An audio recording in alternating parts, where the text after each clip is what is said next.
Shalom, ada sukacita semua, banyak berkat, duit lancar, Tuhan Yesus memberkati kita. Selamat pagi, selamat berjumpa kembali dalam ibadah live streaming doa pagi sahabat Richard Surinta. Dimanapun saudara berada, Tuhan Yesus selalu memberkati kita. Di pagi hari ini dalam doa pagi saya percaya Tuhan akan memberikan kekuatan kepada kita semua untuk menjalani kehidupan sepanjang hari, minggu, bulan, dan tahun ke depan. Ya, diberkatilah semua saudara yang datang dalam nama Tuhan Yesus. Haleluya. Amin. Baik saudaraku yang kekasih dalam Tuhan, saudara yang bisa mengambil Alkitab, mari sama-sama kita melihat di dalam Alkitab. Hari ini kita mau bicara tentang berkat Tuhan, ya, karena sikap kita dalam mendatangkan berkat Tuhan dalam hidup.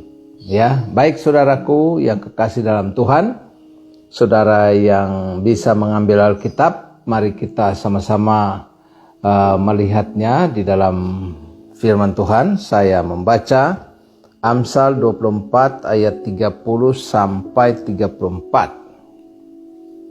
Amsal 24 ayat 30 sampai dengan 34. Ya, kalau saudara sudah dapat Amsal 24 ayat 30 sampai 34. Saya baca. Aku melalui ladang seorang pemalas dan kebun anggur orang yang tidak berakal budi. Lihatlah, semua itu ditumbuhi onak. Tanahnya tertutup dengan jeruju dan temboknya sudah roboh. 32. Aku memandangnya, aku memperhatikannya, aku melihatnya dan menarik suatu pelajaran. Ya, tidur sebentar lagi, mengantuk sebentar lagi. Melipat tangan sebentar lagi untuk tinggal berbaring.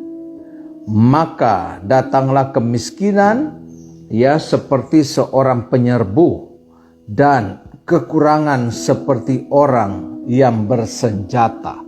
Saudaraku yang kekasih dalam Tuhan, Tuhan pada dasarnya ingin memberkati setiap anak-anak Tuhan. Tapi bagaimana sikap kita dalam melakukan dan menyambut berkat Tuhan itu? Ya, saya seringkali berkata bahwa Tuhan bukan tidak menolong kita. Ya, banyak orang yang tidak mau menolong dirinya sendiri. Bagaimana Tuhan mau menolong Anda kalau Anda sendiri tidak bisa menolong diri Anda, atau Anda sendiri tidak mau menolong? Ya, artinya jadi kita lihat di sini bahwa saudaraku yang kasih dalam Tuhan, Tuhan pada dasarnya ingin memberkati semua kita. Ya, saya mencatat di sini bahwa saudaraku yang kasih dalam Tuhan, sikap yang kita lakukan mendatangkan berkat Tuhan. Saya mencatat yang pertama di sini, ya, yaitu adalah kerja keras dan tekun. Ya, tekun aja, ya, dan tetap kerja keras. Ya, ada yang menafsirkan kerja keras itu adalah kutuk. No. Ya, kerja keras itu bagian dari kita menerima banyak berkat dalam hidup. Saya ingatkan sekali lagi, Tuhan mau menolong kita kalau kita mau menolong diri kita. Ya, ada banyak orang yang hidup dalam kekurangan. Ya, karena apa saudara? Karena mereka sendiri tidak pernah mau berjuang untuk meraih yang terbaik. Dikatakan di sini bahwa sikap yang mendatangkan berkat adalah kerja keras dan tekun. Dalam hal kerja keras dan ketekunan, kita harus belajar dari semut. Ya, tetap kerja meskipun tidak diawasi. Manusia itu kalau kerja itu maunya diawasi, ya, diawasi baru kerja. Ada bos rajin.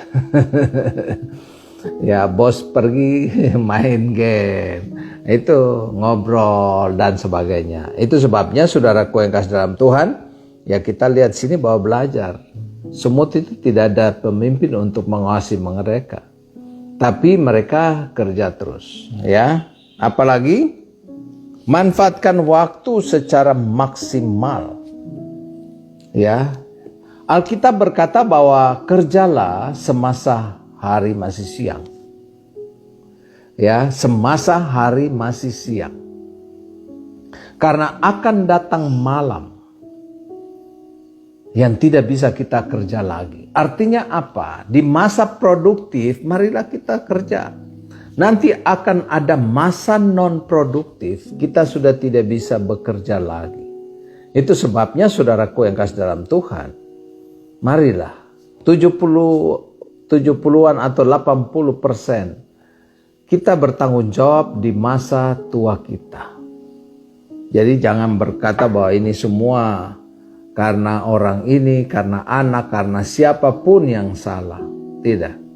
Kita yang harus berjuang meraih berkat-berkat itu. Dan 70-an atau 80% kita yang bertanggung jawab atas sebuah kegagalan hidup kita. Itu sebabnya kita belajar dari semut. Ya, tetap tekun dan kerja keras. Semut itu tetap kerja walaupun tidak diawasi. Yang kedua, memanfaatkan waktu secara maksimal. Semut bekerja waktu musim panas, begitu musim dingin besok selesai. Dia nikmati semua. Ya, sama dengan kehidupan kita manusia. Alkitab menyuruh kita belajar semut ini bukan sesuatu yang sulit, ya, tapi yang gampang. Ya, ini semut ini merupakan salah satu binatang yang dimuliakan Tuhan untuk supaya kita belajar. Yang berikut, bekerja dengan sepenuh hati. Ya, kalau kita, Alkitab sudah bilang, apa yang kita lakukan, lakukanlah. Lakukanlah seperti kita melakukan untuk Tuhan. Itu sebabnya saudara kalau mau melakukan apapun tanpa awasi, tanpa dipuji orang, tetap kerja. Karena apapun yang kita lakukan dan kerjakan, sama seperti kita lakukan untuk Tuhan. Melakukan dengan sepenuh hati. Ya, itu sebabnya saya kalau berkhotbah, 5 orang dengan 5.000 orang atau 10 orang dengan 100 orang itu sama. 100 orang atau 10 orang dengan 1.000 orang, saya semangatnya tetap sama. Karena apa yang kita lakukan itu, Alkitab berkata, lakukanlah seperti apa yang engkau lakukan untuk Tuhan. Ya, jadi kita tanpa diawasi, tanpa dilihat orang, tanpa dipuji, ya, tanpa diberikan jempol, kita lakukan saja. Karena Alkitab bilang bahwa kita lakukan bukan untuk manusia, tapi untuk Tuhan. Ya, kalau kita perhatikan seekor semut ketika mencari makan, ia tidak asal bekerja, ya, tapi ia bekerja dengan segenap hati. Oleh sebab itu, kalau ada halangan, ia akan mencari jalan melingkar, ya, dan tidak mudah menyerah. Jadi kalau saudara lihat itu semut, ya, semut itu kecuali kalau saudara semprot itu racun semut baru, ya, semasa saudara lap meja, ya lap aja dan sebentar dia muncul lagi, ada yang muncul. Itu sebabnya saudara kita lihat itu bahwa marilah kita lakukan dengan sepenuh hati. Ibu-ibu hari ini masak untuk suami, untuk anak-anak, ya jangan bersungut-sungut lah. Ya biasalah ibu-ibu kalau ya cien lancar baru semangat ya. Ya, jadi saudaraku yang kasih dalam Tuhan itu. Ya, jadi sikap yang mendatangkan berkat ya dalam kehidupan kita itu adalah ya yang saya sudah sampaikan kepada saudara, yaitu kerja keras dan tekun. Yang kedua, jujur. Untuk mendapatkan berkat dalam pekerjaan yang kita lakukan, kita harus jujur. Ya, saya mencatat di sini bahwa kejujuran ini telah menjadi barang langka. Kenapa? Ya, menjadi barang langka dalam hidup. Ya, kita lihat sini bahwa satu jajak pendapat yang dikutip oleh wartawan Paul Harvey menyatakan bahwa 40% orang bekerja mengaku mencuri pada pekerjaan. Ya, 40%. Jadi contohnya kayak orang, ya kalau ada tanggung jawab barang kantor, bawa pulang ke rumah. Ya, kalau isi mobil kantor, bensin, ya isinya seberapa, bayar ya tagihannya seberapa. Jadi 40% dari penelitian bahwa orang yang bekerja itu mengaku mencuri dalam pekerjaannya atau dalam jabatannya. Ya, itu sebabnya dalam kehidupan kita sebagai anak-anak Tuhan, kalau kita lihat sini bahwa orang selalu korupsi dan sebagainya. Ya, dan 20% merasa hal itu bisa dibenarkan. Ya, jadi saudaraku yang kasih dalam Tuhan, ya, jadi yang 40% mengaku bahwa dia mencuri dalam pekerjaannya. Ya biasalah orang kalau kerja bos kasih tanggung jawab ini, ya pastilah akhirnya mencuri. Ya dan sebagainya. Itu sebabnya kita harus punya sikap jujur untuk mendatangkan berkat dalam kehidupan kita. Apalagi, ya alasan mereka adalah ya orang-orang yang mencuri dalam pekerjaan, alasannya apa? Semua orang melakukannya, mengapa aku tidak? Ya, bawa mobil kantor orang juga begitu kok. Ya, bayaran tol, ya dan sebagainya. Ya, harus bikin laporan dan sebagainya. Bensin, ban dan sebagainya.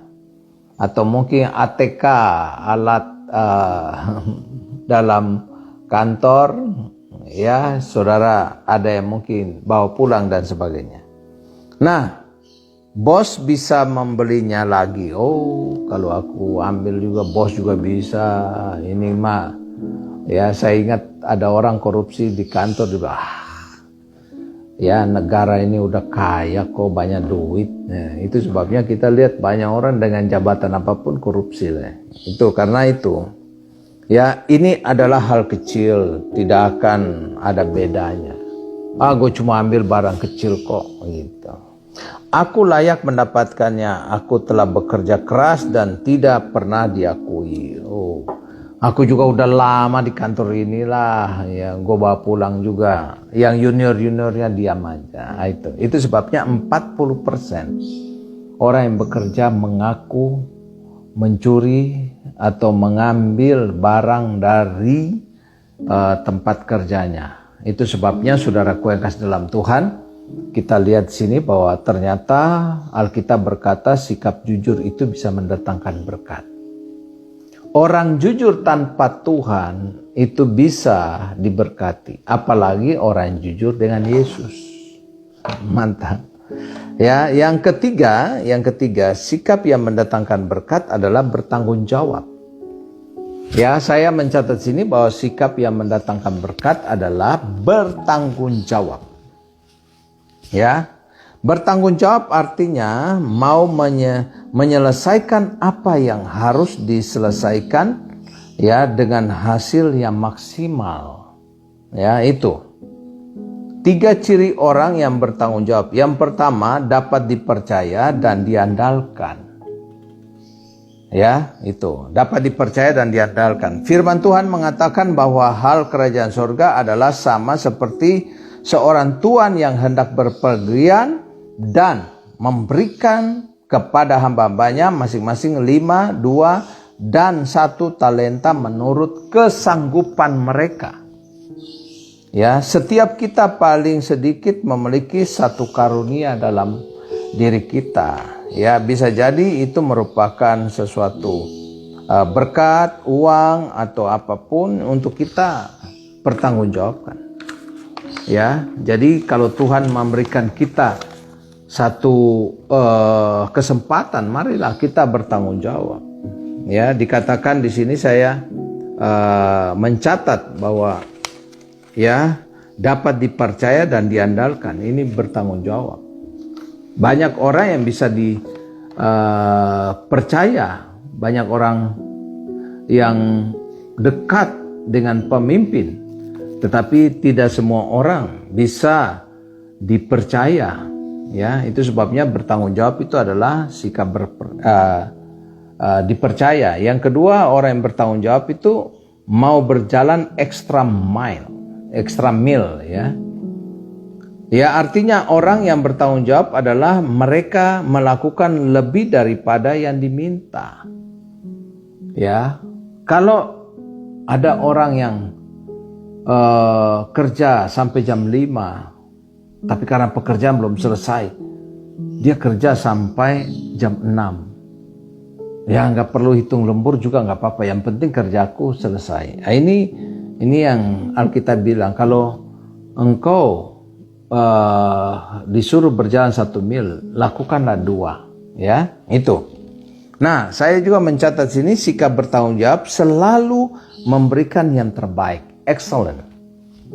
Ya, selalu memberikan yang terbaik. Seorang yang bertanggung jawab selalu memberikan yang terbaik daripada yang dikerjakannya. Hamba Tuhan bernama Rob Thompson mengatakan bahwa bersikap excellent adalah memperhatikan hal-hal yang mendetail yang akan melahirkan hasil yang luar biasa dan akan berujung pada kehidupan yang sukses. Jadi saudaraku yang kekasih dalam Tuhan, ya, itu sebabnya 3 sikap yang mendatangkan berkat dalam hidup. Nah, saya mencatat juga ada sikap yang harus kita hindari. Apa sikap yang harus kita hindari? Saya mencatat adalah yang pertama, sebelum kita lihat di sini, kita harus tahu bahwa sikap yang harus kita hindari adalah sikap kemalasan. Ya, ini malas nih. Ya, sikap malas ini meliputi ya suka tidur. Tadi Alkitab bilang tidur sebentar lagi, tidur lagi. Ya, jadi ini sikap malas. Orang yang malas itu suka tidur. Di gereja aja baru datang aja. Ya, saya percaya bahwa ya dalam kehidupan kita sebagai anak-anak Tuhan, Tuhan mau supaya kita selalu semangat ya di dalam menjalani kehidupan ini. Ya, jangan punya sikap malas, suka menunda-nunda. Ya, kalau engkau mahasiswa belajarlah. Kalau memang harus selesai 4 tahun atau 3 tahun, selesaikan. Ya, jangan rektor udah ganti 4 kali, you masih ada di kampus. Dapat gelar MA, mahasiswa abadi. Ya, jadi saudaraku yang kasih dalam Tuhan, ya, suka menunda. Lamban juga. Ada orang kalau jalan itu, dia yang jalan, kita yang capek. Dia yang kerja, kita yang tarik napas. Saya orangnya itu kalau kerja itu cepat. Ya, dalam sebuah kontrol, cepat, Ya, makan pun juga kadang-kadang harus cepat. Ya, karena kalau sikap malas itu adalah sikap yang lamban. Ya, menurut kamus arti kata lamban, ya, tidak cekatan, tidak tangkas. Itu orang yang lamban, orang yang malas. Ini sikap yang harus kita hindari. Ya, supaya kita bisa mendapat berkat, harus hindari kemalasan. Ya, dikatakan juga orang yang lamban cenderung bekerja dengan lambat, ya, sehingga akhirnya produktivitasnya rendah. Saudara kalau pergi ke pabrik-pabrik, ya, pabrik-pabrik, saudara bisa lihat pekerja-pekerja itu kerjanya luar biasa. Apalagi kalau saudara pergi ke Cina di pabrik, cuk boys. Usianya umur 60 ya, 60-an. Tapi kerja itu gesitnya udah kayak anak muda aja. Kayak umur 20-an. Ya, kita di Indonesia umur 60-an. Ya, lagi isolasi. Ya, kita di Indonesia 60-an itu lagi ya komplikasi ya. Jadi saudaraku yang kasih dalam Tuhan, nah itu ya sikap yang harus kita hindari itu kemalasan.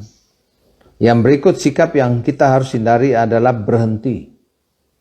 Ya, itu Amsal 12 ya. Kalau kita lihat Amsal pasal 12 ayat 7 ya. Ya, Amsal 12 ayat 7. Dikatakan apa? Orang fasik dijatuhkan sehingga mereka tidak ada lagi. Tetapi rumah orang benar berdiri dengan tegak. Artinya apa, saudara? Ya, saya mencatat di sini ayat 27 dari Amsal 12 ya. Coba Amsal 12 ayat 27. Orang malas tidak akan menangkap buruannya. Tetapi orang rajin akan memperoleh harta yang berharga. Artinya apa, saudara? Artinya hindari sikap berhenti. Quitters. Kita tidak akan menerima berkat kalau kita suka berhenti. Artinya begini. Saya selalu bilang bahwa tidak ada orang gagal. Yang ada orang berhenti. Pak Richard, saya gagal pacaran. Anda tidak gagal pacaran. Anda berhenti pacaran. Pak, saya gagal dagang. Anda tidak gagal dalam dagang. Anda berhenti berdagang. Ya, jadi saudaraku yang kasih dalam Tuhan, ya kita lihat sini bahwa ya ingat pepatah kuno berkata, pemenang tidak pernah berhenti. Orang yang berhenti tidak pernah akan menang, gitu. Ya, contoh Abraham, ya.